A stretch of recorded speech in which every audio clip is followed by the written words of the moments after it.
Russia has been at war in Ukraine for over 33 months, and today we'll examine the military situation there.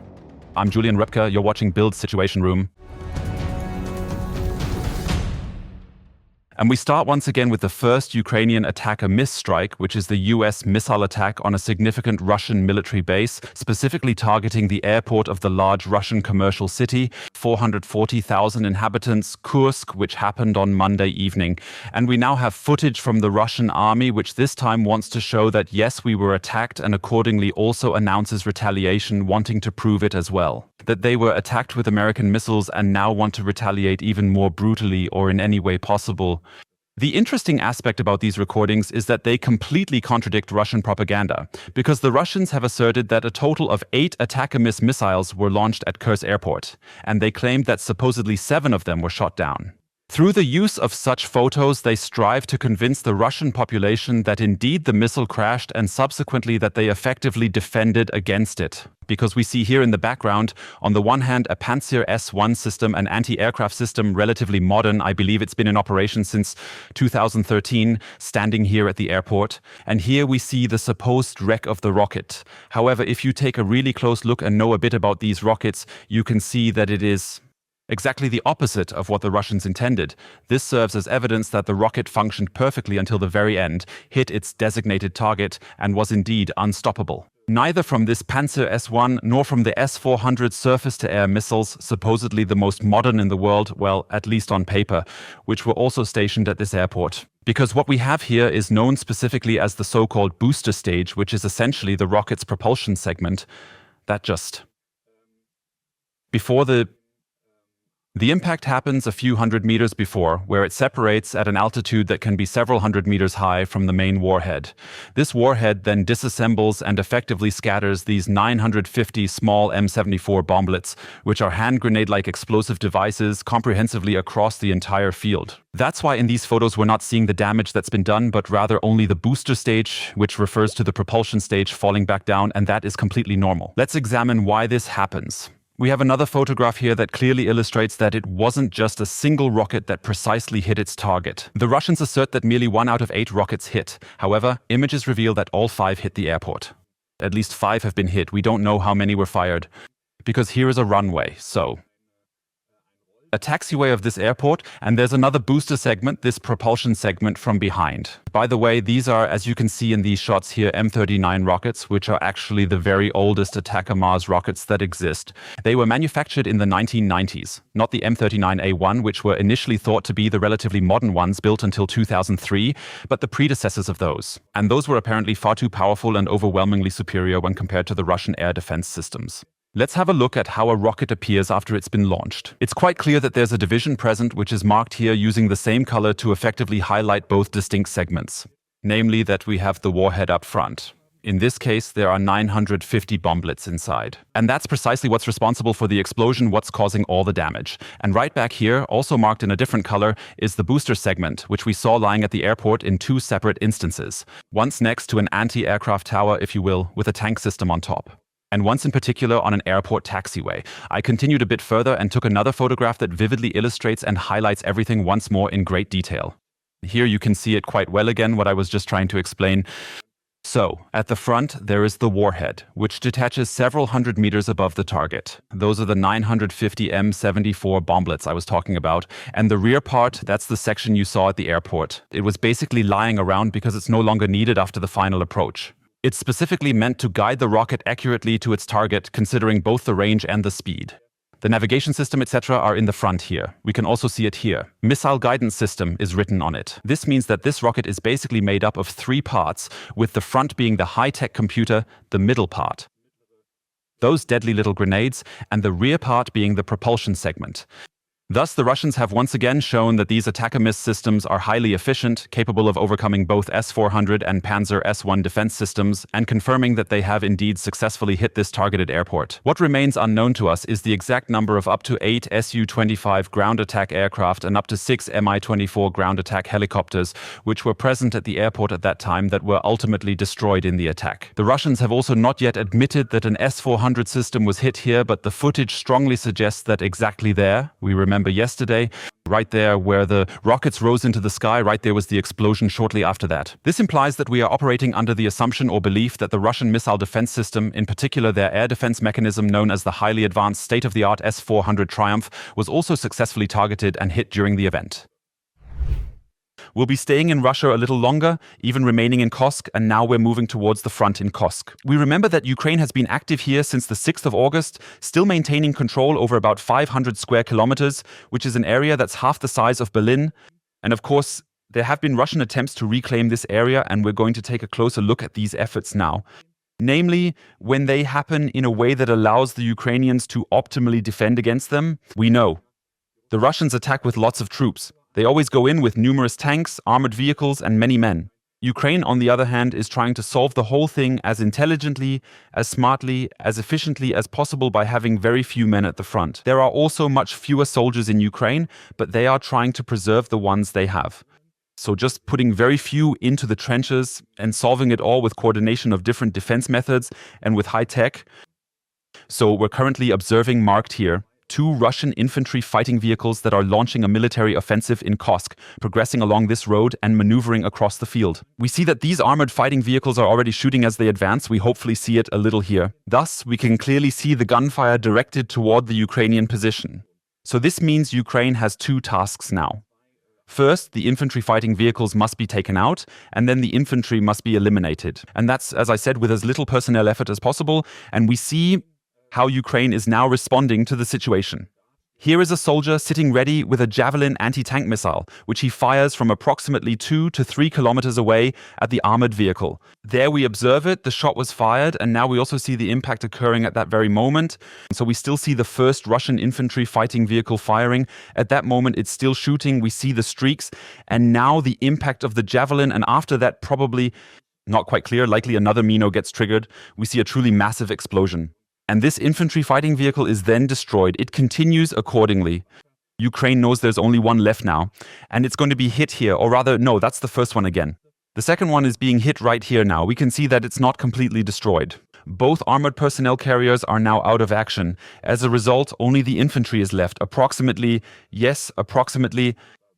15 to 20 soldiers, however, since a number of them are still alive, there are indeed significantly fewer to take care of. And this is what we see in the second part of the same video. Now we see how the survivors who were dropped off by the 2 tanks move into the Ukrainian position. And it's still, as we'll soon see, significantly more than the Ukrainian side. We also see that kamikaze drones are immediately deployed to take out these soldiers here. The camera will zoom out a bit in a moment, and then we'll see this difference clearly. Here, the first soldier is already running away, the Russian soldier. But we see again the big difference, a large number of Russian soldiers. There are still about 4 or 5 soldiers here who continue to advance forward. You can clearly see it on the left side. Can you just quickly highlight it so it's visible? 1, 2, 3, 4 at least. And we see that just a few meters away are the Ukrainian defenders. And overall, as you can clearly see here above, there are a total of 3 soldiers. That means Ukraine planned to defend this position with 3 soldiers, even though we just saw that there were actually 2 infantry fighting vehicles and about 15 soldiers intended on the Russian side to take over this position. We now see one of the soldiers briefly come out and throw a hand grenade at the Russian attackers. However, she misses by a few meters here. Nevertheless, it continues with the Ukrainians monitoring everything from above, trying to be very efficient, using drones to assess the situation. And now there are 4 Russians left from the original 15 to eliminate the survivors one by one, so that in the end it's actually enough for 2 or 3 Ukrainian soldiers to hold that position, because they rely on quality over quantity, exactly the opposite of the Russians. Just tried to defend the whole thing and actually manages to neutralize the entire attack here. That's how it works in the best case scenario, which doesn't always happen. As we can see here, the last survivor hides under an already designed vehicle, and even this vehicle is then attacked by kamikaze drones. As mentioned, this is how it works ideally. However, we often face the situation where the sheer number of Russians and the deployed tanks and armored personnel carriers is so high that it just isn't successful to fend everything off, and that the Russians advance further. That's exactly what happened again yesterday. We have new footage from near Kurakhove, in the small village of Ilinka, and we can see here quite well a very similar situation as before. Russian tanks and armored personnel carriers are coming in everywhere. They are already firing at the houses here in Ilinka, which are still held by the Ukrainian army. And here it's just not enough. There are no prior or sufficient defense attempts. Now we're seeing 4 or 5 infantry fighting vehicles total approaching different buildings. And with this building below, it continues immediately. Here come the different armored vehicles. And this building we see is still held by the Ukrainian army. And we'll soon see how precisely the Russian strategy is not efficient or clever, but rather just as fast as possible, with as many weapons as possible, with as many men as possible, and hope that some of them will survive in the end, and yes, that there are more on their side than on the Ukrainian side. Let's watch it again. So the infantry fighting vehicle has fired at the house, now quickly turns around here. That's really crucial because they reverse so slowly. It tries to first move back into an escape position. So they're turning around in the street now, and on the way back, the soldiers are being dropped off here. And once more, in this particular situation, there are just 4 soldiers, and they are supposed to attack and storm this Ukrainian position. This kind of strategy often fails in numerous situations, resulting in very high numbers of Russian losses. Nevertheless, in this specific instance, we can clearly observe that Ilinka was indeed able to successfully take control of at least 50% in total. It is the presence of these troops that allows us to see the Russians who are making an attempt to hide here. They lack support now, the infantry vehicle has left, no supporting drones are visible, but there's at least an observation drone overseeing things here. But clearly we see this is a different type of attack. Yeah, the 4 are there now, unsure of what to do. One's trying to look around, the rest aren't moving. In this respect, nevertheless, an attack that worked in the end, and we can also take a look at that on the map accordingly. Let's take another look at the Kurakhove region and observe that Ilinka, a place of interest in this context, has now fallen under Russian control. And it's located roughly here, and we've been saying for the past few weeks that there's a whole series of settlements here. In total, there were about 6 or 7 that remained under Ukrainian control. In this manner, yes, consistently situated on both sides of a small river that flows along that area. And we see that the Russians continue to take these places, advancing further and further. And that they're able to conquer place by place through their massive attacks and the substantial deployment of material and manpower. We can see that in Kurakhove itself, the defense is still somewhat holding up. We also have this orange line that goes into the city center here. A small group of Russian soldiers has successfully managed to make a bit more progress in advancing forward. However, we also observe that here to the left, from your vantage point, meaning towards the west, the front line on the Russian side has been significantly widened out over a broader area. And you also encounter this problem that it extends towards Velika Novosilka on the extreme left side. And the Russians now have free choice. They can see where the Ukrainian defense is weakest, westwards or northwards. Alternatively, you can simply go back and thoroughly close that kettle if desired. That implies that due to this substantial mass being brought in and the opening of approximately 40 or 50 kilometers of front, Russia is then quite able to clearly perceive where is the defense weakest. And there you break through relatively quickly and then move relatively swiftly towards the respective targets. We're going to watch another video, in this case from Kharkiv, and in Kharkiv, the Achilles Battalion of the 92 is deployed. Brigades of the Ukrainian army are resorting more frequently to the use of advanced night drones, particularly focusing on FPV combat drones, in order to actively target and chase after Russian military vehicles. In fact, this development is genuinely quite new, which wasn't actually the case when I had visited this specific battalion back in mid-September of this year. The problem was you just had to wait in the morning until dawn was over so you could see enough, and until they could then go hunting accordingly to attack Russian soldiers and supply convoys there. That means that only in the last few weeks have more FPV night drones been arriving here, which can be used specifically during nighttime operations. And now we see these drones actively being used here, and that's indeed a significant threat to the Russians. We just saw the first Bukhanka bus that was destroyed at this location. However, we are now also observing additional vehicles, including armored ones, like, for example, a Ural truck being targeted and attacked by these drones. And as I said, this is a completely new way. As I mentioned, the group always presents it very visually appealing.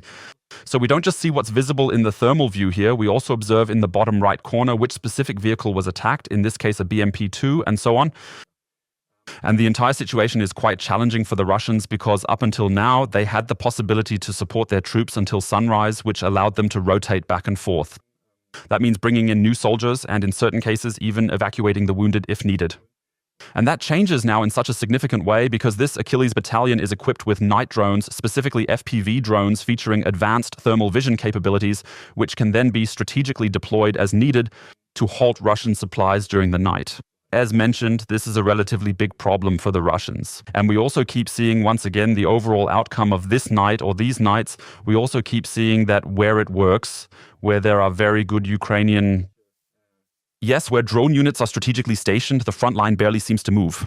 We can reassess the entire region, taking into account that even if there happens to be another Russian military offensive targeting Kharkiv, especially here in the Kupiansk area, then that might merely amount to 2 villages per week being captured. So in this region, which is also the Kharkiv region where the fighting is taking place, here in the area north of Kharkiv, in places like Vovchansk and in the vicinity of Lyuboke, the front line is virtually not moving at all anymore. Because the successful implementation of Ukrainian defense measures has prevented the Russians from advancing further here. It's essential to note that this idea of liberating the country also cannot be fully realized here. That means the Ukrainians also aren't able to turn the front around here and go on the offensive themselves. That hasn't actually happened at all since 2023, around October 2023. Even so, that's where the front is achieving significant stabilization, whereas we're encountering issues down here, not only in the Pokrovsk area, but also in the 30 to 40 kilometers between Kurakhove and Vilka Novosilka. We're witnessing a really rapid Russian advance occurring in that area. They're capturing 2, 3, even 4 villages each week, and this is truly causing significant and extensive problems on the Ukrainian side. But it's not just drones, it's also traditional weapons like artillery, as we can see in the following video. In that particular location, Ukraine is making an effort to fend off a Russian tank advance, and it's proceeding relatively successfully. And we have here once again 2 armored personnel carriers approaching. They are approaching via a route that the Russians mistakenly have the impression is quite easily passable. However, it's definitely not the case at all. In the footage, we can observe that the first armored vehicle encounters a mine, and just a few mere seconds later, the second one, this is uncut footage, also hits a mine. And now we can take a look at how incredibly many Russian soldiers can be transported in one such BMP-2. Originally designed for maybe up to 6 to 8 people at most. We'll just let it play and observe the crowd, the quite sizable number of people that emerge from it. So in total, there are 12 soldiers, or rather 13 soldiers, including the full crew, who are now departing from this location. And once more, it's important to note here we have this wreck. It's still smoldering. That didn't result in people inside losing their lives, because these are infantry fighting vehicles and they are constructed, at least if they are constructed properly, to endure and withstand significant damage.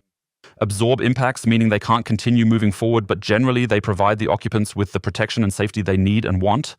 Only the Russians are encountering a significant issue. As we mentioned previously, it's not drones being used here, but rather artillery, and we are quite well informed that the Russians are located exactly in this area. We just saw that. Here on the left, the 2 armored personnel carriers were immobilized, and the Russian soldiers are now right here on this forest ridge. The Ukrainians are aware of this, of course, and are responding with artillery fire. At the same time, the 2 armored vehicles, which were initially disabled by the mines, are being targeted and systematically destroyed by kamikaze drones in a coordinated effort.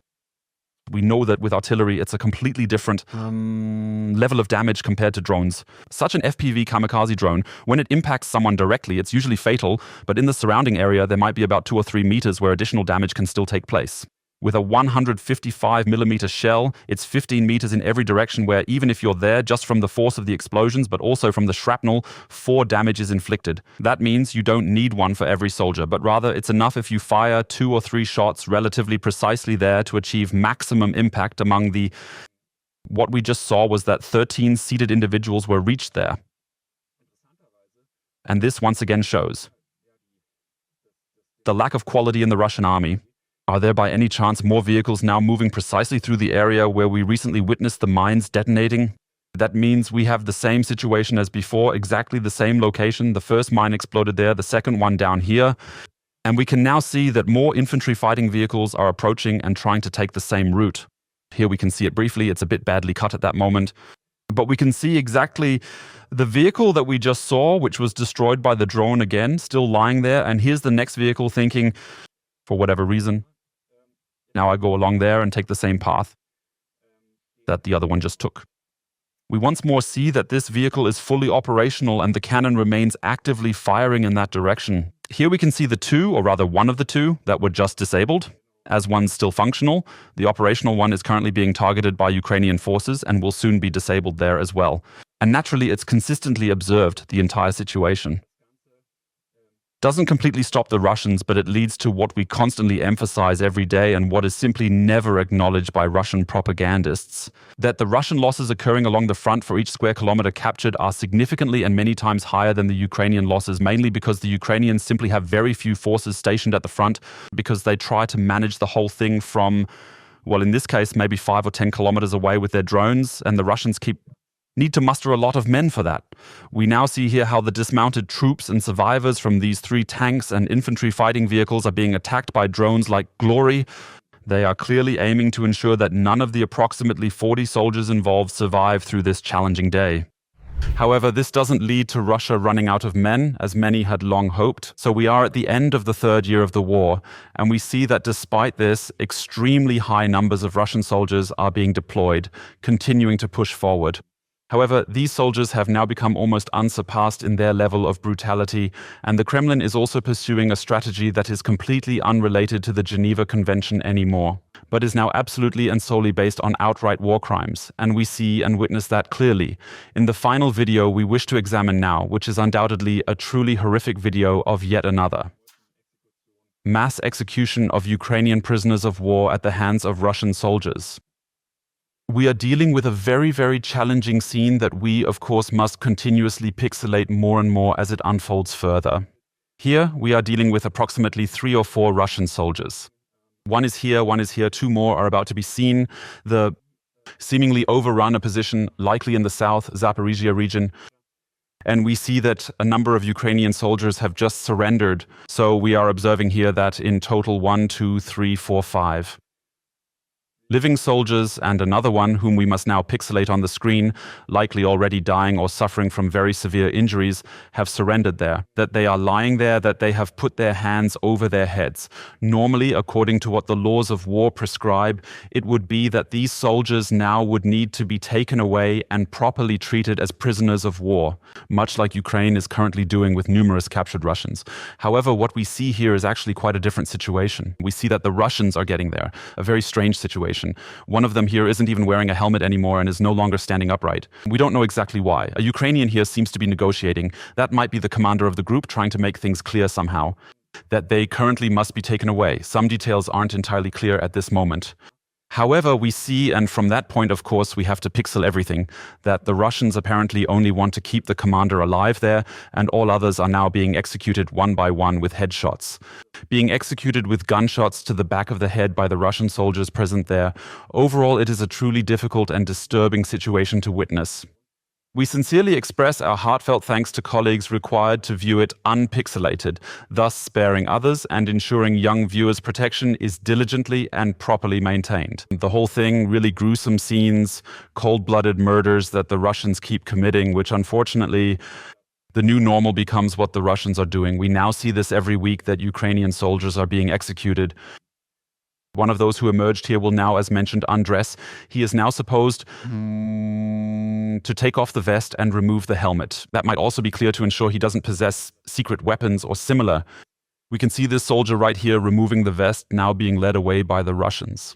The other 5 soldiers, who also surrendered and should have been treated properly, can clearly be seen right here. On the left side here is the Ukrainian being led away, and here the Russian chasing after him with the machine gun. The other 5 soldiers are subsequently executed at this particular location and are left behind deceased. And this very clearly shows us once again the immense scale, brutality, and sheer cruelty that Russia's war against Ukraine has now taken on.